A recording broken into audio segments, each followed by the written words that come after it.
کیا حدود ہیں ان کی؟ ماشاء اللہ. پاک و ہند سے جو لوگ جاتے ہیں وہ جدہ کے راستے سے جاتے ہیں، تو جی. جدہ کے راستے سے تنعیم سے ہوتے ہوئے حرم میں جاتے ہیں. جو یہ لال باؤنڈری کے اندر ہے یہ حرم ہے. صحیح. تو اب دیکھیے اس کے ایک طرف جو ہے وہ حدیبیہ یہ باہر ہے حرم سے. تنعیم کا مقام ہے جسے جہاں مسجد عائشہ واقع ہے رضی اللہ تعالیٰ عنہ، تو یہ جو جگہ ہے یہ بھی حرم سے باہر ہے. اسی طریقے سے میدان عرفات یہ بھی حرم سے باہر ہے. جارانہ کا جو مقام ہے یہ بھی حرم سے باہر ہے. اور اسی طرح ایک اور مشہور جگہ ہے اداۃ اللبن، یہ جگہ بھی حرم سے باہر ہے. ماشاء اللہ. تو ان جگہوں میں سے کسی بھی جگہ چلے جائیں، خواہ کوئی عرفات گیا، خواہ کوئی جیرانہ کے مقام پر گیا، حدیبیہ کے مقام پر گیا یا تنعیم کے مقام پر گیا، تو وہ حرم سے باہر جانے والا کہلائے گا. اس کی پوزیشن بھی بدل جائے گی، بس کافی ہے نقشہ. اس کی پوزیشن بھی بدل جائے گی، یعنی حرم میں نیکی کرتا تو 1,00,000 نیکی کا ثواب ملتا، حرم سے باہر گیا تو وہ 1,00,000 نیکی کا ثواب نہیں، اب ایک ہی نیکی کا ثواب ملے گا. مطلب جیسے مسجد عائشہ میں جا کر اگر مثال کے طور پر کسی نے 2 رکعت نفل حرم کے اندر پڑھے اور اب وہ مسجد عائشہ پہنچے اور وہاں جا کے 2 رکعت نفل پڑھے، تو یہاں 2 رکعت نفل پڑھے تو 1 کا 1,00,000 ہے اور وہاں 2 پڑھے تو 2 ہیں. یہ فرق اس میں آ گیا. جی جی. ماشاء اللہ. لیکن یہ کہ احرام کی جب نیت کرنی ہوتی ہے تو 2 رکعت اس وقت پڑھنے جی ہوتے ہیں، جی جی تو وہ مسجد عائشہ میں پڑھ لیں. انشاءاللہ. تو ایک تو ہم نے کہا کہ حج جو کرنے کے لیے جائیں گے، زمینی حدود بندیاں حج کے احکام کے تعلق سے 3 قسم کی ہیں. ٹھیک. پہلی جو قسم ہے حد بندی کی اس کا نام ہے میقات. ٹھیک. جو دوسری قسم ہے اس کا نام ہے حرم. حرم. اب حرم اور میقات کے درمیان کی جو جگہ ہے اس کا نام ہے حل. ٹھیک. تو خاص طور پر جو عرب شریف کے رہنے والے لوگ ہیں، حل کے حوالے سے زیادہ تر مسائل سے وہ دوچار ہوتے ہیں. تو یہ 3 جو اصطلاحات ہیں اس کا جاننا بھی حج پر جانے والے ہر زائر کے لیے ضروری ہے. انشاءاللہ. اس کے بعد اگلی جو اصطلاح ہے وہ یہ ہے کہ حج کرنے کے لیے دنوں کی تقسیم، یعنی جو ڈیز ہیں ان کی تقسیم 2 طرح کی ہے. نمبر 1 اشہر حج، نمبر 2 ایام حج. اگر اسکرین پر نظر آ ہی رہا ہے، ہمیں اسکرین پر اس لیے بھی دکھا رہے ہیں کہ الفاظ بعض اوقات مشکل نظر آتے ہیں اور سننے میں عجیب لگتے ہیں، تو چلو تھوڑا سا سن لیں گے، تھوڑا سا پڑھ لیں گے. پڑھ لیں گے، دیکھنے میں تھوڑی سی سمجھ میں آ جائے گا کہ ایام حج کسے کہا جاتا ہے اور اشہر حج کسے کہا جاتا ہے. ماشاءاللہ. یہ جو 2 اصطلاحات ہیں ان کا سمجھنا اور جاننا اس لیے ضروری ہے کہ جب حج سے متعلق کتابیں پڑھی جاتی ہیں، جیسے رفیق الحرمین پڑھیں گے یا بہار شریعت پڑھیں گے، تو ان اصطلاحات کا استعمال ہوگا. تو اشہر حج، اشہر شہر ان کی جمع ہے، یعنی حج کے مہینے. بھئی حج تو جو ہے وہ 9 ذوالحجہ کو ہوتا ہے، لیکن حج کے مہینوں سے کیا مراد ہے؟ شوال حج کا مہینہ ہے، ذوالحجہ حج کا مہینہ ہے. اسی طریقے سے جو 10 ایام ہیں ذوالحجہ کے، ذوالقعدہ حج کا مہینہ ہے، اور ذوالحجہ کے جو 10 ایام ہیں وہ حج کے ایام ہیں. تو یہ 2 مہینے 10 دن بنتے ہیں. صحیح. اب جیسا کہ آپ نے فرمایا کہ اپنا ابھی 24 تاریخ سے فلائٹیں جا رہی ہیں، یہ شوال کا مہینہ ہے. تو اب جو لوگ جائیں گے وہ جا کر عمرہ کریں گے. جو لوگ عمرہ کریں گے تو وہ اس عمرے کے بعد حج تمتع کر سکتے ہیں. ان کا یہ عمرہ کرنا حج کے مناسک میں شمار ہوگا. اس کے برخلاف اگر کوئی رمضان مبارک میں عمرہ کر لے اور پھر جو یہاں سے اپنا حج کا احرام باندھ کر جائے اور یہ تصور کرے کہ میں جو ہے وہ حج تمتع کر رہا ہوں، ایسا نہیں ہو سکتا. حج کے جو مناسک ہیں اس کی ادائیگی شوال المکرم سے ہو سکتی ہے. تو حج تمتع کرنے والے خاص طور پر جو عمرہ کریں گے تو وہ حج کے مہینوں میں اس عمرے کا ہونا ضروری ہے. اچھا، یہاں مفتی صاحب ایک چھوٹا سا سوال ذہن میں آتا ہے جی کہ جیسے آپ نے فرمایا کہ اگر جو حج کا ارادہ رکھتا ہے اور عمرے پر بھی گیا، اب رمضان کے بعد شوال کا چاند وہاں دیکھ لیا، عید کا دن وہاں گزارا، دوسرے یا تیسرے دن وہ جب مکہ شریف آیا اس نے عمرہ کر لیا جبکہ اس کا حج کا ارادہ بھی ہے، اس اس نے عمرہ کر لیا. اب حج سے پہلے حج تمتع کا اس کا ارادہ ہے, انہوں نے عمرہ کر لیا, اب وہ پاکستان آ گئے, ان کی فلائٹ تھی. اب جو حج کی آخری فلائٹس تھیں 7 ذوالحجہ کو جو آخری فلائٹ ہے, اس کے ذریعے انہوں نے سفر کیا اور حج کا ڈائریکٹلی احرام باندھ دیا. تو ایسی صورت میں کچھ اس کے بارے میں اگر دیکھیں یہ صورت تو ممکن ہے کیونکہ اس نے جو ہے وہ شوال کے مہینے میں شوال کے عمرہ مہینے میں کیا. جو ہے وہ عمرہ کیا ہے, جی جی اور جو میقات سے باہر رہتا ہے تو اس کو اس بات کی اجازت بھی ہے. جی بالکل. جس کا حج کا ارادہ ہے اور میقات سے باہر رہتا ہے اس کو اس بات کی اجازت بھی ہے. لیکن جو لوگ میقات کے اندر رہتے ہیں وہ اگر حج کا ارادہ رکھتے ہوں تو ان کو عمرے کی اجازت نہیں وہ ہے, عمرہ نہیں کریں وہ گے. عمرہ نہیں کریں ٹھیک گے. اچھا, تو اشہر حج کسے جی. کہتے ہیں یہ میں نے عرض کیا. دوسری اصطلاح ہے ایام حج. ایام حج سے مراد یہ ہے کہ جب خاص حج کے دن شروع ہو جائیں گے, ماشاء اللہ. یعنی 8 ذوالحجہ سے یوم ترویہ ہے, لوگ مینا جانا شروع ہو جاتے ہیں 8 9 10 11 12 بلکہ 13واں دن. جی یہ جو ایام ہیں 6 ایام بنتے ہیں, یہ ایام حج کہلاتے ہیں. اس میں خاص جو مناسک حج ہیں وہ انہی ایام میں ادا ہو سکتے ہیں, جیسے وقوف مینا ہوا, اس کے بعد خاص جو حج ہے عرفہ میں ہی ہوگا, اس کے بغیر تو حج ہو ہی جی. نہیں سکتا. پھر رمی ہے, قربانی ہے, طواف زیارت ہے, تو یہ وقوف ان ایام میں مزدلفہ ہوتے ہیں. ہے یہ جب البتہ یہ ہے کہ طواف زیارت اور قربانی وہ 12 تک ہے اس کا ٹائم. 13 جو ہے اس میں یہ ہے کہ رمی ہو سکتی ہے, 13ویں کی رمی, لیکن جو ہے وہ 5 ایام ہی بیان کیے جاتے ہیں عام طور پر. لیکن یعنی چونکہ قربانی اگر کرنی ہے تو 12 ہی تک ہو 12 سکتی ہے, تک کی جائے گی, اور طواف طواف زیارت زیارت بھی 12 تک. تک کیا جی جائے بالکل. گا. البتہ 13ویں کی جو ہے وہ رمی ہو سکتی ہے, ٹھیک. اس کی اپنی تفصیل ہے.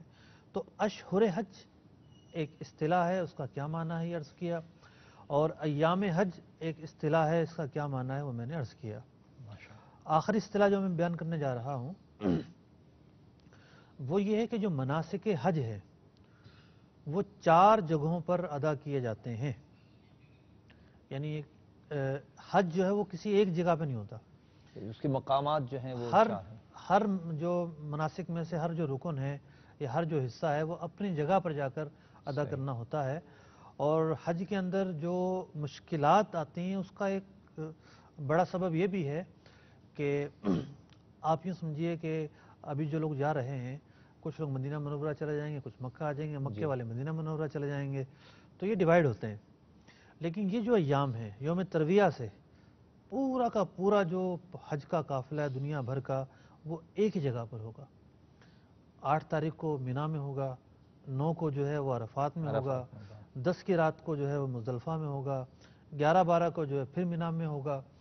تو اور باتیں باتوں میں نے وہ 4 مقامات بھی بیان کر دیے. ماشاء اللہ. پہلا جو مقام ہے وہ مکہ المکرمہ ہے, خانہ کعبہ یہاں واقع ہے, ماشاء اللہ. عمرے کی ادائیگی یہیں ہوگی, طواف زیارت یہیں ہوگا. دوسرا جو مقام ہے وہ مینا ہے, مینا مکہ المکرمہ سے بالکل متصل ہے, اور حدود حرم میں بھی ہے. کوئی فاصلہ نہیں ہے, ماشاء اللہ. دیکھنے کو کوئی فاصلہ نہیں ہے. یوں سمجھیے کہ جس طرح جو ہے وہ بلا تشبیہ بلا تمثیل, کیا تشبیہ دی جا سکتی ہے, ایک ایریا بتایا جا رہا ہے کہ جس طرح ہمارا کریم آباد اور لیاقت آباد ملا ہوا ہے تو مکہ المکرمہ سے اس طرح ملا ہوا ہے. لیکن جو شریعت کے احکام ہیں وہ اپنی جگہ پر ہیں. بالکل. شریعت کے احکام کی روح سے مینا ایک مستقل الگ جگہ شمار ہوتی ہے, جی. خاص طور پر قصر وغیرہ کے مسائل کے اندر. ماشاء اللہ. پھر عرفات جو ہے وہ قدر فاصلے پر ہے, اور مزدلفہ جو ہے وہ عرفات اور مینا کے درمیان ہے. تو یہ 4 وہ مقامات ہیں جہاں پر حج کے مناسک کی ادائیگی ہوتی ہے. اور اس بات میں تو کوئی شبہ نہیں ہے کہ جس کے طفیل اللہ رب العزت نے حج کی نعمت عطا فرمائی وہ بارگاہ جو ہے وہ مدینہ منورہ میں ہے. سبحان اللہ. ماشاء اللہ. جو مبارک ساعتیں مدینہ منورہ کی وہ وہیں جا کے گزرتی ہیں. سبحان اللہ. تو مناسک حج ان 4 جگہوں پہ ادا ہوتے ہیں, اور اس کے ساتھ ساتھ زائرین کے لیے یہ حکم ہے کہ وہ حج پر جانے والے بارگاہ رسالت مآب صلی اللہ تعالی علیہ وسلم میں بھی حاضر ہوں اور وہاں جا کر سلام عرض کریں. تو یہ 5 طرح کی میں نے اصطلاحات بیان کی ہیں. ماشاءاللہ بڑے پیارے انداز سے مفتی صاحب آپ نے جو ہے نا وہ اصطلاحات بھی بیان کر دیں، حج کتنی طرح کے ہوتے ہیں وہ بھی بیان کر دیا الحمدللہ۔ لکھنے والوں نے اگر لکھا ہے تو بڑی ہی اہم معلومات آج مفتی صاحب نے ہمیں عطا فرمائی ہیں، اور اس کے اندر الحمدللہ عز و جل حج کے مہینے، حج کے ایام کی تفصیل بھی ہے، پھر ساتھ ساتھ کہ کن مقامات پر حج ہوتا ہے وہ بھی مفتی صاحب نے بڑے پیارے انداز میں ہمیں ارشاد فرمایا۔ اب اس میں کچھ مفتی صاحب کچھ کالز بھی آ رہی ہیں، جی جی، تو کر لیں ہم اپنے ناظرین کو بھی اپنے سلسلے میں شامل کر جی لیں، جی کیونکہ گفتگو جو ہماری چل رہی ہے اسی سے متعلق اگر کال ہوگی تو ہاتھوں ہاتھ جواب کی ترکیب بن جی جائے جی گی۔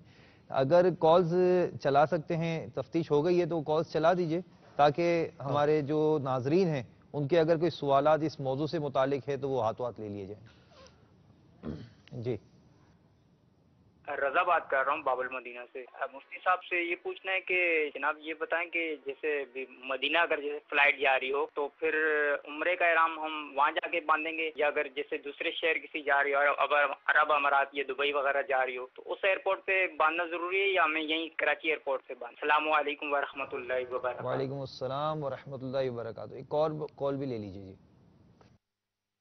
اطاری محمد عمر، لیکچرر حضرت Bahauddin Zakariya university Multan, P H D scholar management sciences. مفتی صاحب کی خدمت میں عرض ہے کہ سرکاری ملازمین کے واجبات جو پراویڈنٹ فنڈ، گریچوٹی وغیرہ کی صورت میں جمع ہو رہے ہوتے ہیں، ان پر احکام حج کس طرح لاگو ہوں گے؟ کیونکہ اگر وہ ان پیسوں کو انکیش کروا لیں یا ریٹائرمنٹ لیں، ان پر حج فرض ہو جاتا ہے، تو کیا ایسی صورت میں وہ ریٹائرمنٹ ایج پر ان کے لیے ریٹائرمنٹ لے کر ان پیسوں سے حج کرنا فرض ہوگا، یا جب وہ ریٹائر ہوں، جب وہ پیسے ملیں؟ اور اس حوالے سے نصاب اور قربانی کے احکام بھی ارشاد فرما دیں کہ اگر نصاب پورا ہوتا ہو تو ان پر کیا احکام لاگو ہوں گے؟ السلام علیکم ورحمۃ اللہ وبرکاتہ۔ وعلیکم السلام ورحمۃ اللہ وبرکاتہ۔ جی مفتی صاحب، رضا بھائی کا پہلے یہ سوال تھا کہ بھئی عمرے کا احرام، اب میں مدینے کی فلائٹ ہے تو کیا عمرے کا احرام باندھ کے جاؤں گا، یا میری وایا فلائٹ ہے کسی اور اسٹیشن سے، ڈیسٹینیشن سے جا رہا ہوں میں، تو وایا فلائٹ میں کیا میں یہیں پاکستان سے احرام باندھ کے جاؤں یا اس ایئرپورٹ پہ جا کے احرام باندھوں؟ تو تھوڑی رہنمائی فرما دیں۔ جو پہلا سوال ان کا ہے، پہلے تو اس کا جواب دوں گا میں۔ جب مکۃ المکرمہ جانا ہو تو اسی وقت یعنی تب ہی احرام باندھ کر جائیں گے، اس کے علاوہ احرام نہیں باندھیں گے۔ یعنی مکۃ المکرمہ کے علاوہ ایک ہی جگہ بچتی ہے جہاں حاجی جا کر قیام کرتے ہیں، مدینہ المنورہ۔ جی تو یوں دوسرے الفاظ میں یوں کہہ لیجئے کہ جنہوں نے جا کر پہلے مدینہ منورہ قیام کرنا ہو تو وہ براہ راست مدینہ منورہ جا رہے ہوں، یعنی مدینہ منورہ کے ایئرپورٹ پر لینڈ کر رہے ہوں، یا جدہ اتر کر پھر مدینہ منورہ جانا ہو تو یہ لوگ احرام باندھ کر نہیں جائیں گے۔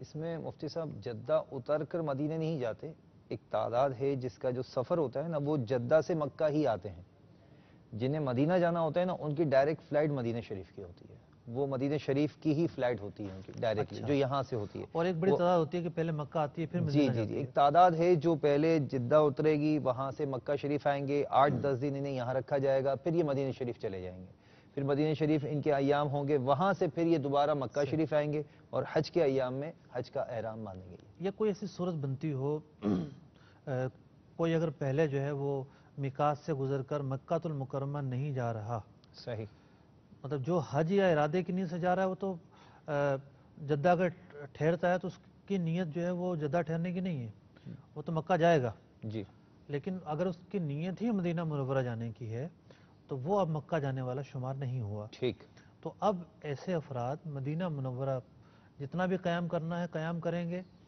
اور اس کے بعد جب یہ کوچ کرنے لگیں گے تو پھر وہاں سے احرام باندھا جائے گا۔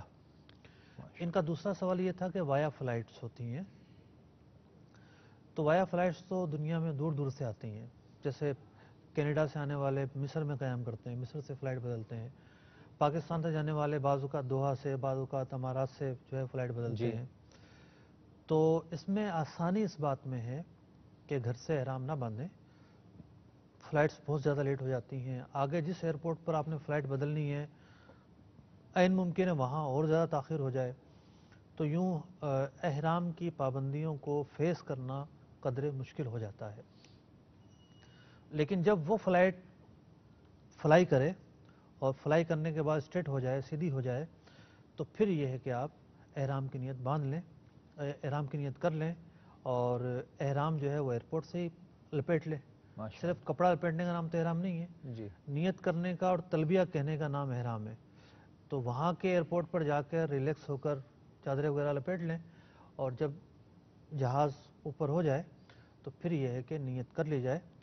اور اس سے پہلے یہاں سے کر کے جائیں گے باب المدینہ سے وایا فلائٹ والے، تو انہیں مشکلات کا سامنا کرنا پڑے انہیں گا. مختلف ایئرپورٹس پر جو ہے وہ احرام کی پابندیوں کو نبھانا بھی پڑے گا. پھر یہاں ایک چیز آپ نے بڑی پیاری ارشاد فرمائی کہ اپنے احرام کو ان ایئرپورٹ سے باندھیں. اب یہاں میں ایک نقطے کی بات عرض کر دوں کہ بعض اوقات کیا ہوتا ہے کہ حجاج کرام جو ہیں بھئی احرام تو وہاں جا کے باندھنا ہے، یہاں سے سلے ہوئے کپڑے پہنتے ہیں اور اپنا جو احرام جو ہے نا وہ ڈال دیتے ہیں لگیج کے بیگ میں، جو کہ لگیج کا بیگ جو ہے وہ انہیں اس ایئرپورٹ پہ نہیں ملتا، کیونکہ ان کے ہاتھ میں وہ اس وقت ہینڈ کیری ہوتی ہے، اور وہ ہینڈ کیری کے اندر احرام نہیں رکھتے، وہ لگیج میں ڈال دیتے ہیں.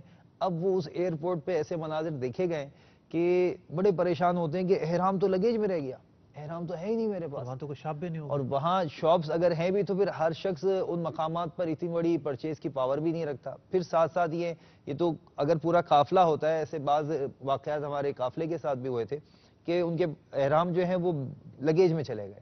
اب وہ کچھ اس طرح بھائی چادریں ایکسٹرا رکھتے ہیں نا، ماشاءاللہ ماحول کی برکت ہے، تربیت ہے کہ کچھ ایک چادر پاپا فرماتے ہیں کہ اپنے ساتھ اضافی رکھی جائے، تو وہ اس طرح اضافی چادریں نکال کر کسی کا احرام مکمل کر دیا جاتا ہے. لیکن یہاں ایک مدنی پھول میں عرض کرنا چاہوں گا اپنے مدنی چینل کے ناظرین، خاص طور پہ وہ عازمین جو اس سال حج پہ جا رہے ہیں، کہ اپنے لگیج میں ایکسٹرا احرام رکھنے کے بجائے اپنے لگیج سے مراد وہ سامان جو آپ کا جمع ہو جاتا ہے اور وہ اب آپ کو آپ کے مین ڈیسٹینیشن جسے کہتے ہیں جدہ ایئرپورٹ پہ ملے گا. تھوڑا سا اگر آسان کر کے، ہاں بہت سارے لوگ وہ ہوتے ہیں حج جی پہ جانے والے جو پہلی مرتبہ فلائٹ بالکل کرتے ہیں، تو لگیج اور کیری ذرا آسان الفاظ جی سمجھا جی دیں تو. جی جی یہ لگیج سے مراد وہ بڑا بیگ جو آپ کا جمع ہو جاتا ہے، اور ہینڈ کیری سے مراد وہ بیگ جو آپ کے ساتھ رہتا ہے، اس کو یوں سمجھ لیجیے. اچھا، ہینڈ کیری کی تو پھر خاص احتیاطیں بھی ہیں کہ جی جی وہ جی چونکہ جہاز میں جاتا ہے جی اور وہاں ہر چیز نہیں جا سکتی، ہر چیز نہیں تو جاتی. اس میں کینچی نہیں رکھ سکتے، اور جو جتنی بھی چیزیں ہیں جی جی احتیاطیں وہ وہاں پائی جاتی ہیں. ٹھیک ہے، وہ آپ کو جو ٹکٹ ملے گی نا اس کے اوپر بھی لکھا ہوتا ہے کہ ہینڈ کیری میں یہ چیزیں الاؤ نہیں ہیں. اس کا وزن بھی ہوتا ہے اس پھر. کا وزن بھی ہوتا ہے، ایک لمیٹیشن ہوتی ہے. تو آپ ایک کام یوں کیجئے کہ اپنا ایک احرام کا سیٹ جو ہے وہ اپنی وہ اٹیچی کیس لے لیں، یا وہ آپ کا سوٹ کیس لے لیں، وہ ہینڈ کیری لے لیں، یا وہ آپ کا وہ بیگ، نارملی لوگ بعض اوقات بیگ بھی لے لیتے ہیں، ہر ایک کے پاس ہینڈ کیری نہیں ہوتی، تو وہ جو ہاتھ میں رکھنے کا چھوٹا سا بیگ ہوتا ہے اس کے اندر اپنا ایک احرام رکھ لیں، تاکہ آپ جس دیگر ایئرپورٹ پر اتریں گے وہاں آپ اپنا احرام باندھنے کی نکالیں گے تو آپ کے ساتھ وہ احرام موجود ہوگا، اپنے ساتھ رکھ لیجئے. اگر آپ کے پاس کوئی بیگ نہیں ہے، آپ نے سارا سامان جمع کروا دیا، آپ ایک شاپنگ بیگ لے لیں، اس میں اپنا احرام ڈال دیں، یہ بھی سب سے آسان ہے. شاپنگ بیگ لے لیجئے، اس میں اپنا احرام ڈال لیجئے، اور جس جگہ پر آپ جائیں گے جہاں آپ نے احرام باندھنا ہے اس مقام پر ماشاءاللہ کچھ ایئرپورٹس ایسے ہیں جو جہاں سے وایا فلائٹس ہوتی ہیں، وہاں پر احرام باندھنے کی الگ جگہیں بھی مخصوص ہوتی ہیں. لوگ وہاں جاتے ہیں، جا کر وہاں اپنا احرام باندھتے ہیں. اور الحمدللہ مجلس حج و عمرہ، مجھے ایک سفر یاد ہے کہ جہاں پر بحرین میں ایک مرتبہ جو ہے نا وہ فلائٹ کنیکٹڈ ملی تھی، تو مختلف ملکوں سے جو ہے نا وہ فلائٹس آ رہی تھیں، تو کافی ملکوں سے جب مختلف زبان والے لوگ جمع ہو گئے تو ایک مقام بنا ہوا تھا، وہاں پر احرام باندھنے کا وقت آیا. پہلی مرتبہ جانے والی ایک تعداد ہوتی ہے جو احرام پنی سے بھی نہیں کھولتے، یعنی وہ احرام شاپ سے لے کر آتے ہیں، اپنے بیگ میں ڈال دیتے ہیں، اب وہ جب باندھنا ہوتا ہے جب ہی اسے کھولتے ہیں. اب جب انہوں نے کھولا تو وہ پتہ چلا چادر چھوٹی آ گئی، چادر بہت بڑی آ گئی. وہ تہبند کیسے باندھنی ہے، جو گاؤں دیہات کے لوگ ہوتے ہیں وہ تو تہبند پھر بھی کچھ باندھنا سیکھ جاتے ہیں، لیکن عام جو مطلب آفیشل جسے کہتے ہیں نا شہر میں رہنے والے لوگ، وہ اتنی آسانی سے احرام باندھنا سیکھ نہیں پاتے. ابھی پچھلے دنوں ہم ایک رکن شورا کے ساتھ تھے، وہاں حج تربیت ہو رہی تھی، تو انہوں نے بڑے پیارے انداز سے احرام باندھنے کا طریقہ سکھایا، اور کچھ تربیت کرنے کے بعد جب ان حجاج کرام کو لے کر بیٹھے کہ بھائی میں نے آج جو تربیت کی اس سے متعلق میں چند سوال کروں گا، انہوں نے اسی مقام پر 2-3 سوالات کیا. آپ یقین کریں کہ وہ حاجی جو جانے والے زائرین تھے ان میں سے ایک بہت بڑی تعداد جو ہے جو وہ نہ بتا سکی. وجہ وہی جو آپ نے ابتداً کہی کہ وہ سنتے ہیں لیکن یاد نہیں رہتا، یا پھر اتنی توجہ کے ساتھ نہیں سنتے. تو آج بھی مدنی چینل کے ناظرین جو اس وقت موجود ہیں الحمدللہ احکام حج سلسلے میں شامل ہیں، مفتی صاحب کے مدنی پھول ہم حاصل کر رہے ہیں. اور یہ کال ہماری تھی رضا بھائی کی امید ہے کہ تشفی ہو گئی ہوگی. دوسری کال تھی محمد عمر بھائی کی، اور وہ کہتے ہیں کہ سرکاری ملازم ہیں، واجبات کے حوالے سے، پروویڈنٹ فنڈ کے حوالے سے. ان کا میں جو سوال ہے اس کا سوال تو بڑا طویل کیا انہوں نے. جی جی ظاہر بات اب لیکچرار ہیں تو ذرا تفصیل سے بیان کریں گے، جی لیکن میں اس کا مختصر جواب دیتا ہوں کہ جو پروویڈنٹ فنڈ ہے زکوٰۃ کے معاملے میں اس کا شمار کیا جائے گا، بالکل نصاب کے اندر اس کو داخل کیا جائے گا. قربانی کا معاملہ ہو یا حج کا معاملہ ہو، ان تینوں جگہوں پر چونکہ وہ آدمی کی ملکیت ہوتی ہے ٹھیک.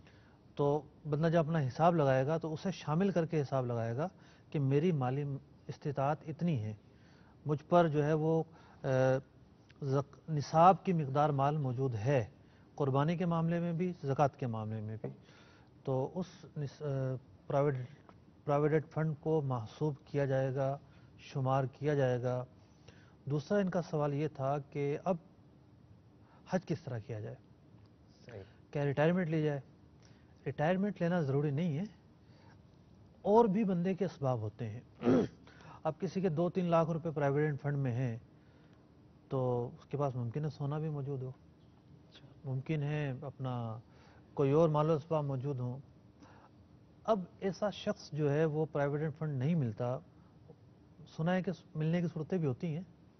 اگر واقعی نہیں مل رہا تو قرض لے کر چلا جائے. تو اگر ایسے حج فرض ہو جاتا ہے جی.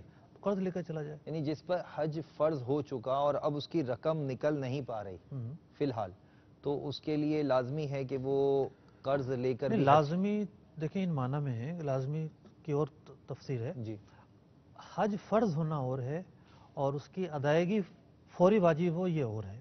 صحیح. ٹھیک. انشاءاللہ امید ہے کہ عمر حج بھائی میں عرض کرتا ہوں، جی جی حج فرض ہو گیا لیکن اب یہ ہے کہ قرض تو لے لے گا لیکن ادا کیسے کرے گا؟ ادا کرنے کی بھی طاقت نہیں ہے، اسباب نہیں ہے. تو یہاں قرض لینا بھی جو ہے وہ ایسی صورت میں قرض لینا نہیں درست نہیں ہے، جبکہ ادا نہیں کر ادا سکتا. نہیں کر سکتا. ٹھیک ہے. مطلب پروویڈنٹ فنڈ کی رقم تو ملتی ہے ریٹائرمنٹ ہونے پر. ریٹائرمنٹ ہوتا ہے آدمی جو ہے وہ 60 سال کی عمر میں ریٹائر ہوتا ہے اور اب اس کی عمر 40 سال ہے، تو 20 سالہ قرض کون دے گا؟ اسے ہر شخص نہیں دے گا قرض، اور اتنی بڑی رقم جو ہے وہ قرض میں نہیں دی جاتی پھر اتنے زندگی کا لمبے بھی عرصے نہیں کے معلوم. لیے. کہنے کا مقصد یہ ہے کہ حج تو فرض ہو جائے گا، لیکن اب فرض ہونے کے بعد بعض صورتیں ایسی ہوتی ہیں کہ جس میں ادائیگی میں تاخیر کی گنجائش رہتی ہے. ٹھیک. تو as per condition, as per case ہر شخص کے جو ہے وہ جدا گانہ احکام ہوں گے. ماشاءاللہ بڑے پیارے انداز سے آپ نے بتایا. پھر بھی مزید اگر آپ تشفی چاہتے ہیں تو دارالفتاء اہل سنت کے نمبر بھی اگر ہمارے ایم سی آر والے چلا دیں تو آپ کو اگر مزید کوئی رہنمائی حاصل کرنی ہو تو آپ کال کیجئے، مزید اپنے معاملے کو اور وضاحت کے ساتھ بیان کر کے انشاءاللہ وہاں سے جواب بھی لے لیجئے. بھئی ہمارے ناظرین جو ہے نا وہ ایکٹیو ہو گئے ہیں، ان کی کالز بھی آنا شروع ہو گئی مفتی صاحب. چلیں ٹھیک ہے، تو کال لے کالز لیں کو پھر شامل میں کر لیتے ہیں. اگلا جی. نقطہ پھر بیان کرتا جی ہوں. انشاءاللہ. جی کال چلائیے. جی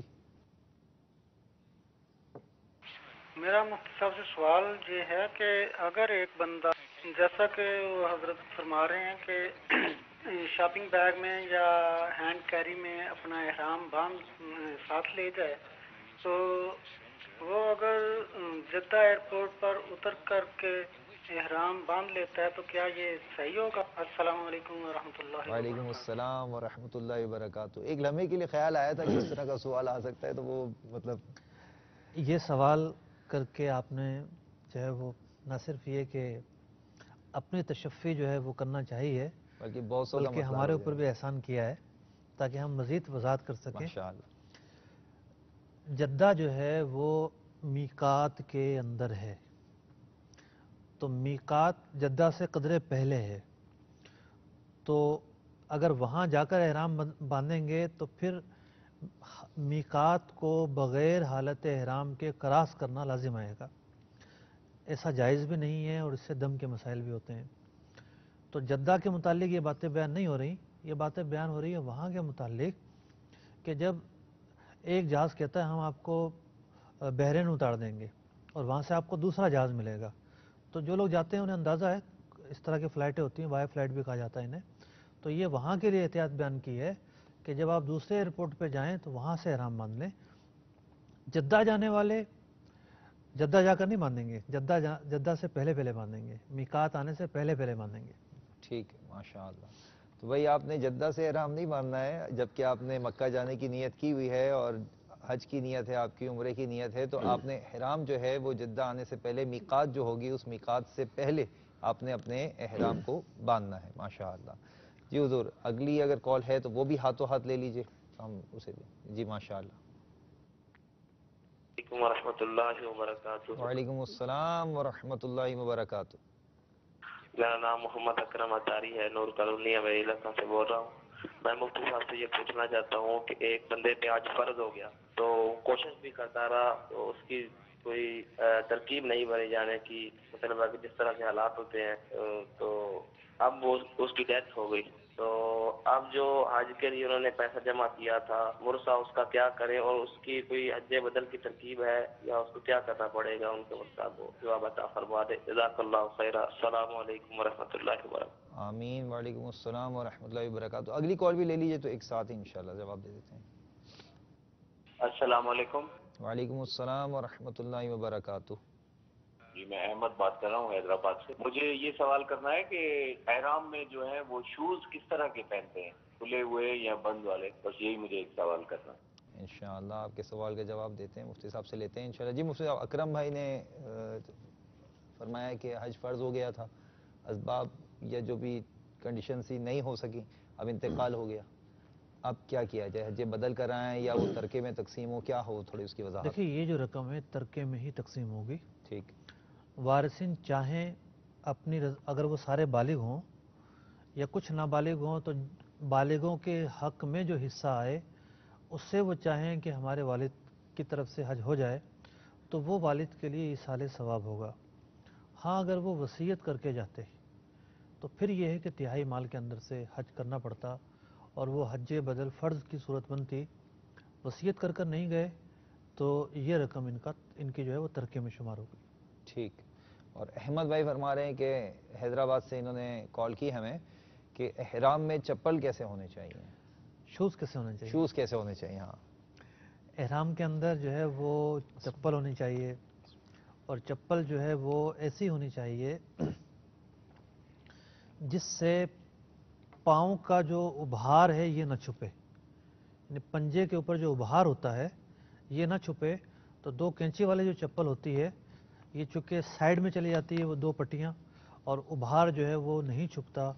اس کے برخلاف اگر جو ہے وہ جس طرح پشاوری سینڈل ہوتی ہیں یا بوٹ ہوتے ہیں یہ پہنے جائیں گے تو وہ پاؤں کا جو پنجہ ہے اس کا ابھار چھپ جائے گا۔ ابھار چھپ جائے گا، اور عام طور سے اس چپل کو ہوائی چپل یا دو ہوائی پٹی کی چپل چپل کہتے ہیں۔ کہتے جی ہیں، تو وہ اگر استعمال کریں گے تو انشاءاللہ عز و جل یہ آپ کے احرام کے لیے صحیح رہے ہم گی۔ ان مسائل کی طرف آ رہے ہیں جی آہستہ آہستہ۔ جی تو اصطلاحات کے بعد جی مفتی صاحب، اب سفر حج کو سلسلہ وار مرحلہ وار لے کر چلتے ہیں۔ انشاءاللہ۔ سب سے پہلا مرحلہ ہے سفر حج کا سفر کی تیاری۔ ماشاءاللہ، حج کی تیاری کر لیں بھائی، جو حج پہ جا رہے ہیں، جو حج کا ارادہ رکھتے ہیں، مفتی صاحب جو ہے نا وہ آپ کو تیاری کروا رہے ہیں، کیسے تیاری کرنی ہے؟ ٹھیک ہے جی مفتی صاحب۔ وطن میں کرنے کے کام، ٹھیک، اگر اس کی بھی امیج ہے تو وہ بھی اسکرین پہ دکھا دیں۔ ماشاءاللہ۔ سفر حج مرحلہ وار وطن میں کرنے کے کام، کہ حج پر جانے سے پہلے آپ کو یہاں رہتے ہوئے کیا کچھ کرنا چاہیے۔ نمبر 1، ان مسائل سے آگاہی حاصل کریں جن کا تعلق مناسک حج سے ہے، مناسک حج کی ادائیگی جس کے ذریعے درست ہو سکے۔ اب دیکھیے ایک تو یہ ہے کہ کتاب پڑھی جائے، سب سے پہلے تو کتاب پڑھنے کے بعد نشانات لگائے جائیں۔ کوئی چیز بھی جو ہے وہ مشکل معلوم ہوتی ہے یا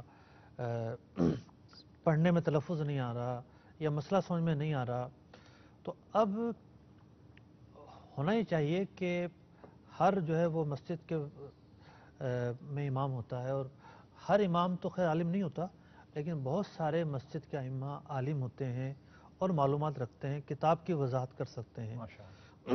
تو اس طرح کی جو باتیں ہیں درجنوں قسم کی، یہ ان سے پوچھ لی جائیں۔ پھر کوئی اور بات مشکل ہو اور وہ کہیں کہ یا یہ تو مشکل ہے تو دارالفتہ سے آپ پوچھو، تو پھر ان مسائل کو دارالفتہ سے پوچھ لیا جائے۔ پھر جو حج تربیتی اجتماعات کی نشستیں ہوتی رہی ہیں سابقہ ادوار کے اندر، ان کی سیڑھیاں موجود ہیں، انہیں جو ہے وہ دیکھا جائے۔ بحر شریعت ہے چھٹا حصہ، رفیق الحرمین ہے، تو ان کا مطالعہ کیا جائے، اور ہمارے سلسلہ چل رہا ہے اس کو سنا جائے۔ تو جو بھی ممکنہ ذرائع ہیں، عام طور پر یہ ہوتا ہے کہ رسمی طور پر 1 2 3 دن کی نشست میں آتے ہیں، 3 دن سے زیادہ نشست تو پورے پاکستان میں کہیں ہوتی ہو سنا نہیں آج تک۔ اور 3 دن بھی جو ہے نا وہ یوں سمجھیں مخصوص کہ ٹائم ایک ہوتے ہیں، ایک 1.5 گھنٹے کی ہوتی ہے، بالکل بس۔ ایسے ہی ہوتا ہے۔ جی تو اس میں آتے ہیں اور آ کے یہ سمجھ لیتے ہیں کہ ہم نے جو ہے حج کے مسائل سیکھ لیے ہیں۔ دیکھیں وہاں بہت اللہ تبارک و تعالیٰ کی نعمتیں حاصل ہوتی ہیں، برکتیں حاصل ہوتی ہیں، روحانیت حاصل ہوتی ہے، لیکن جب بندہ وہاں جا کر غلطی کرتا ہے نا، تو پھر اس کی غلطی بہت ساری نعمتوں میں رکاوٹ بن سکتی ہے۔ تو اس لیے حج پر جانا ہے اور سیکھ کر جانا ہے مسائل کو، اور وہاں جا کر غلطیاں نہیں کرنی۔ اب پتہ چلے کہ وہاں جا کر عمرہ ہی نہیں ہوا، یا اس پر جو ہے وہ دم پہ دم لازم آ رہے ہیں، یہ گناہ گار ٹھہر رہا ہے وہاں پر جا کر۔ اب حرم میں 1 گناہ 1 لاکھ گناہ کے برابر ہے، تو جب اس سے بچنا ممکن ہے علم حاصل کر کے، تو بچنا اس پر فرض ہوگا۔ تو پہلی بات تو اس میں یہ تھی کہ مسائل حج سیکھے جائیں۔ دوسری جو بات ہے، دوسرا جو نقطہ ہے وہ یہ ہے کہ مسائل کے ساتھ ساتھ فضائل بھی سیکھے جائیں۔ بھئی رفیق الحرمین کے اندر اس کا موضوع احکام ہے، بحر شریعت ہے اس کا موضوع احکام ہے، اس میں مسائل بیان کیے گئے ہیں، فضائل بہت کم بیان کیے گئے ہیں۔ تو فضائل کے لیے جیسے جنت میں لے جانے والے اعمال کتاب ہے مکتبۃ المدینہ سے شائع شدہ، اس میں مینا پر پورا باب ہے، لبیک کہنے سے متعلق پورا باب ہے، رمی کے متعلق حدیث کی کتابوں میں فضائل موجود ہیں، ترغیب و ترہیب کے اندر یہ میں نے کتاب عرض کی جنت میں لے جانے والے اعمال۔ کسی کے پاس مشکات شریف اگر ہے ترجمے والی، مفتی احمد یار خان نعیمی رحمۃ اللہ تعالی علیہ نے ترجمہ فرمایا، اس کا شرح بھی فرمائی ہے، میرات المناجی کے نام سے دستیاب ہے مارکیٹ میں۔ اگر کسی کے پاس موجود ہے تو اس کے اندر جو چیپٹر ہے حج کا اس کا مطالعہ کر لے۔ اور آج کل تو انٹرنیٹ نے بہت آسانیاں پیدا کر دی ہیں، ہزاروں کتابیں جو ہیں وہ موجود ہوتی ہیں۔ بالکل۔ میرات المناجی جو ہے مفتی احمد یار خان نعیمی رحمۃ اللہ تعالی علیہ کا ترجمہ اور شرح مشکات شریف پر دعوت اسلامی کی ویب سائٹ پر بھی موجود ہے، الحمدللہ وہاں سے ڈاؤن لوڈ بھی کیا وہاں جا سے سکتا ڈاؤن ہے۔ لوڈ کر کے جی جی۔ کتاب الحج پڑھ لے۔ تو کہنے کا مقصد یہ ہے کہ فضائل کا بھی علم حاصل کرے۔ کہ اس جا سے رہے کیا ہیں ہوگا؟ اتنی مقدس جگہ جا رہے ہیں، اس کی فضیلت کیا ہے؟ اس سے یہ ہوگا کہ ایک تو جیسے حرم میں جا رہا ہے، بالکل۔ معاف کیجیے گا، اب حرم میں جانے والے کو پتہ ہونا چاہیے کہ اس جگہ کی احتیاط کیا ہے، بالکل۔ اس کے کیا فضائل ہیں اور کیا وعیدیں ہیں۔ یہاں گناہ کرنے کا جو عذاب ہے وہ 1 گناہ کا 1 لاکھ گناہ جو ہے وہ لکھا جائے گا۔ پھر اس کے جب فضائل پتہ ہوں گے تو روحانیت سے اور جذبات سے حرم میں داخل ہوگا۔ ماشاءاللہ۔ مینا جا رہا ہے، اب مینا کے بارے میں پتہ ہو کہ مینا جو ہے وہ اتنی عظیم جگہ ہے، اس کے یہ فضائل ہیں یا یہ جو ہے وہ کرنے والے اعمال ہیں۔ مزدلفہ ہے، عرفات ہے، مدینہ المنورہ ہے، مدینہ المنورہ کے فضائل پر تو مستقل کتابیں موجود ہیں۔ ماشاءاللہ۔ شیخ عبدالحق محدث دہلوی رحمۃ اللہ تعالی علیہ کی کتاب ملتی ہے مارکیٹ میں، فضائل مدینہ شاید نام اردو میں اس کا۔ تو یوں مقدس مقامات پر جو جا رہا ہے ان کے فضائل کا بھی مطالعہ کر لے، اس سے یہ ہے کہ بہت سارے فوائد حاصل ہوں گے۔ تیسرا جو نقطہ وہ یہ ہے کہ حج کی جو دعائیں ہیں، جیسے بحر شریعت کے اندر دعائیں زیادہ ہیں، تو اس کو دیکھے کہ کس مقام پر کیا دعا پڑھنی ہے، جیسے مکہ المکرمہ میں داخل ہوتے وقت کیا دعا پڑھنی ہے، پھر جو ہے وہ مینا کے اندر رہتے ہوئے کیا دعا پڑھنی ہے، اس کے خاص وظائف بھی ملتے ہیں، کتابیں ملتی ہیں. اور الحمدللہ رفیق الحرمین میں پاپا نے اس کو بہت اچھے انداز میں لکھ بھی دیا ہے. یہ رفیق الحرمین کتاب جو ہے، جو الحمدللہ عز و جل مکتوب المدینہ سے آپ حاصل کر سکتے ہیں. دعوت اسلامی کی ویب سائٹ پر بھی یہ مل جائے گی. میرے شیخ طریقہ تمیر سنت دامت برکاتہم عالیہ نے الحمدللہ بڑی پیاری اور آسان الفاظ میں، یوں سمجھے کہ بہت آسان اردو میں جو ہے الحمدللہ عز و جل یہ کتاب پیش کی ہے. اور اب تو اس کا مختلف زبانوں میں ترجمہ بھی ہو گیا ہے، ٹرانسلیشن بھی ہو گیا ہے. اور الحمدللہ عز و جل آپ دعوت اسلامی کی ویب سائٹ سے مختلف زبانوں میں جس زبان میں آپ پڑھنا چاہیں تو اسے ڈاؤن لوڈ بھی کر سکتے ہیں. وہاں سے آپ اسے ڈاؤن لوڈ کیجئے. انشاءاللہ عز و جل ایک بہت زبردست دعاؤں کا خزانہ اس کے اندر موجود ہے الحمدللہ. پھر جو چوتھی چیز ہے وہ ہے سفر کے عمومی آداب. ویسے تو جو ہے وہ سرکار دو عالم صلی اللہ علیہ وسلم کی جو تعلیمات ہیں ہر سفر سے متعلق ہیں کہ سفر پر جانے سے پہلے جو ہے وہ نماز سے ابتدا کی جائے، دعائیں پڑھی جائیں، اسی طریقے سے سفر کیا جائے، راستے میں جو ہے وہ ساتھیوں کے ساتھ اس طرح پیش آیا جائے. تو یہ عام سفر کے متعلق بھی احکام ہیں اور سفر حج کے متعلق بھی یہی احکام ہے. اور وہاں اس سفر پر جانے کے لیے تو یہ احکام اور زیادہ پڑھنے چاہیے. بہار شریعت چھٹے حصے میں قدر تفصیل کے ساتھ سفر سے متعلق جو احکام ہیں بیان کیے گئے ہیں. جی. پانچواں جو نقطہ ہے وہ ہے جذبات قلبی اور سفر عشق کو مد نظر رکھتے ہوئے تیاری کرنا. سرمایہ عشق. سرمایہ عشق یعنی یہ جو سفر ہے یہ سفر عشق کس طرح بن سکتا ہے، سفر محبت کس طرح بن سکتا ہے. تو اس میں ایک تو یہ ہے کہ جو حاجیوں کی حکایات ہیں اس کا مطالعہ کیا جائے. عاشقان رسول کی 130 حکایات، ماشاءاللہ یہ کتاب جو باپا نے تحریر فرمائی ہے اس میں حاجیوں کے بہت سارے واقعات ہیں الحمدللہ.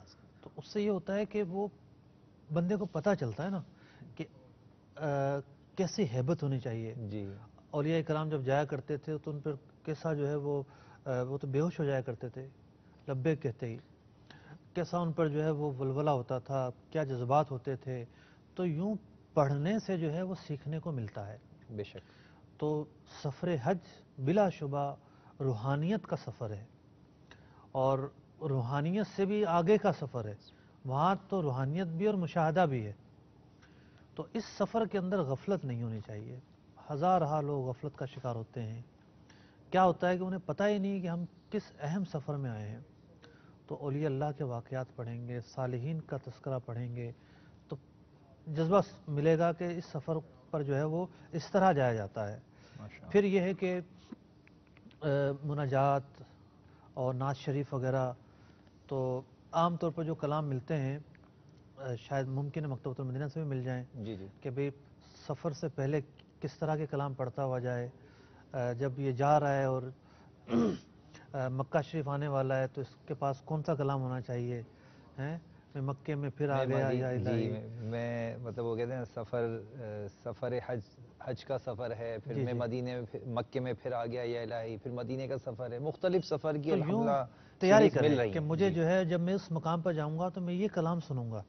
تو کیا ہوتا ہے کہ انسان کو اپنا موڈ بنانا پڑتا ہے. ماشاءاللہ. اور یہ جو موڈ بنانا ہے یہ عمدہ نیکی ہے. یہ کوئی دکھاوے کے لیے تھوڑی بنا رہے ہیں بلکہ آپ اپنے جو خیالات بڑھانے کی کوشش کر رہے ہیں، جو خیالات منتشر ہیں جی جی جی یہاں اور وہاں ہیں، وہ خیالات کھوئے ہوئے ہیں نظارہ دیکھنے میں، ان کو یکسوئی کی طرف لا رہے ہیں اور جو مقصود ہے اس کی طرف آپ لے کر جا رہے ہیں. اور پھر جو کلام علماء کے کلام ہیں، بڑے بڑے شعراء کے کلام ہیں، بہت عمدہ تخیلات ہیں. تو اس سے بندے کو جذبہ ملتا ہے، عشق ملتا ہے اور بندہ جو ہے وہ ادب کے دائرے میں رہ کر اپنے سفر کو جو ہے وہ لے کر چلتا ہے. تو سفر حج کی جو روحانی جو پہلو ہیں اس کی بھی تیاری کی جائے. ماشاءاللہ. چھٹا جو نقطہ ہے وہ ہے زاد راہ کی تیاری. چھٹا کیا فرمائیں مفتی صاحب؟ زاد راہ کی تیاری. زاد راہ. تو اس عنوان کا یہ آخری نقطہ ہے. تو اب زاد راہ کی تیاری ایک پورا جو ہے وہ سبجیکٹ ہے اور وہ سبجیکٹ مجھ سے زیادہ آپ بہتر بیان کر سکتے ہیں کہ کس طرح تیاری کرنی چاہیے، کیا رکھنا چاہیے، کیا نہیں رکھنا چاہیے. تو میں یہ آپ کی طرف ہی ریفر کر رہا ہوں. نہیں انشاءاللہ عز و جل یہ باپا کی کتاب ہے، اسی سے کچھ مدنی پھول حاصل کریں گے. اس سے اب کچھ کوز مجھے کہا جا رہا ہے اور وقت ہمارے سلسلے کا جو نا اختتام کی طرف ہے. تو میں چاہوں گا جو اسلامی بھائیوں کے ذہنوں میں سوالات ہیں نا، ہم ان کو پہلے لے لیں تاکہ اس ٹاپک سے متعلق سوالات آج ہی پورے ہو جائیں. جی ارشاد فرمائیے، جو کالز ہیں وہ چلا دیجیے. السلام علیکم ورحمۃ اللہ وبرکاتہ. وعلیکم السلام ورحمۃ اللہ وبرکاتہ. عظیم زمان عرض کر رہا ہوں متحدہ عرب امارات دبئی سے. مفتی صاحب کی خدمت میں میرا سوال عرض ہے کہ مثال کے طور پہ ایک مسلمان ہے جس کی فیملی ممبرز میں 7 سے 8 افراد ہیں، انفراد کرتا ہے اور اس کی آمدنی انکم ماہانہ مثال کے طور پہ 80,000 روپے ہے. اس میں سے اس کی فیملی پر 50 سے 40,000 روپے ہر مہینے خرچ ہوتے ہیں ان کی کفالت کے لیے. تو آیا وہ کیسے متعین کرے کہ اس پر حج فرض ہو چکا ہے؟ اس کے لیے کچھ مالی کنڈیشن ہے یا اس کی کوئی سیونگ یا پراپرٹی کی کوئی کنڈیشن ہے؟ برائے مہربانی اس بارے میں رہنمائی عطا فرمائیں. اللہ تعالیٰ آپ کو دو جہاں کی رحمت برکت عطا فرمائے. آپ مانو کے لیے احکام حج کے حوالے سے بہت ہی باریک بینی پر مسائل کی آگاہی کر رہے ہیں. اللہ تعالیٰ اس کا اجر عظیم عطا فرمائے. آمین. السلام علیکم ورحمۃ اللہ وبرکاتہ. وعلیکم السلام ورحمۃ اللہ وبرکاتہ. اگلی کال بھی لیجیے گا. وعلیکم ورحمۃ اللہ وبرکاتہ. وعلیکم السلام ورحمۃ اللہ وبرکاتہ. محمد صدیق اتاری خانے وال سے. مفتی صاحب کی بارگاہ میں میرے سوال ہے کہ میں حج پر جا رہا ہوں، کچھ رقم ادھار لی ہے، کچھ اپنی ذاتی ہے. آیا یہ میرا حج فرض ادا ہوگا یا نفلی ہوگا؟ السلام علیکم ورحمۃ اللہ وبرکاتہ. وعلیکم السلام ورحمۃ اللہ وبرکاتہ. اگلی کال بھی چلا دیجیے. ورحمۃ اللہ وبرکاتہ.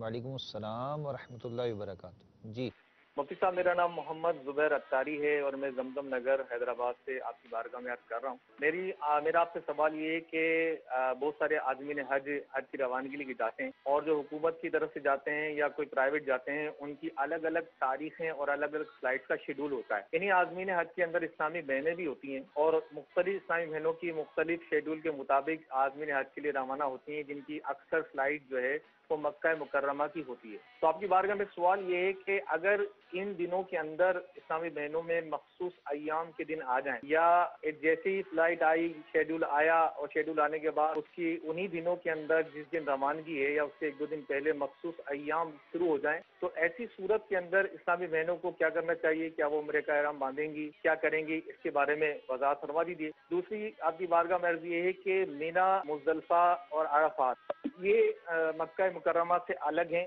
مثلا کوئی شخص اگر 15 دن سے کم قیام کرے گا، اس کی نیت 15 دن سے کم کی ہے اور صرف آگے مدینہ منورہ جانے کی روانگی ہے، ایسی صورت میں وہ قصر نماز پڑھتا ہے. تو کیا اگر وہ مینا مزدلفہ میں ہوگا تو وہاں پہ بھی قصر پڑے گا؟ اس کے بارے میں بھی آپ ارشاد فرما دیے. السلام علیکم ورحمۃ اللہ وعلیکم وبرکاتہ. السلام ورحمۃ اللہ وبرکاتہ. ماشاءاللہ تیسرا سوال تو کافی طویل ہے. بہرحال پہلا عظیم زبان تھا عرب امارات سے، حج کب فرض ہوتا ہے، اس طرح کا کچھ ان کا ایک سوال تھا. دیکھیں، ایک شخص جو ہے وہ انہوں نے عرض کیا کہ بیان کیا کہ 80,000 روپے مثلاً اس کی سیلری ہے، 80 کے بجائے 1,80,000 ہو، لیکن وہ آئی اور ختم ہو گئی، آئی اور گھر کے اخراجات میں ختم ہو گئی، تو جمع نہیں ہو پا رہی. صحیح. تو حج کے اندر جو مالی استطاعت کو دیکھنا ہے، اس میں دیکھنا اس چیز کو ہے کہ اس کے پاس حاجت اصلیہ یعنی ضروریات زندگی سے زائد اتنی رقم ہو کہ حج پر جا سکے. کاروبار کرتا ہے اگر یہ، تو مال تجارت وہ بھی تو جو ہے وہ زائد شمار ہوتا ہے. تو اتنا مال کم از کم رہ جائے کہ جس سے واپس آ کے کام شروع کر سکے کافی ہے. اس سے زائد جتنا بھی مال ہوگا وہ سب جو ہے وہ بیچ کر حج پر جائے. تو سیلری والے کے لیے تو یہ ہے کہ اس کی جو ہے وہ جمع پونجی دیکھی جائے گی، زیورات وغیرہ اگر ہیں، سونا اگر پاس ہے تو اسے بھی دیکھا جائے گا، اور جس گھر میں رہتا ہے وہ کتنا ہی مہنگا ہے تو پھر یہ ضروری نہیں ہے کہ اس کو بیچ کر جائے. گھر گاڑی وغیرہ اس کا بیچنا ضروری نہیں ہوگا.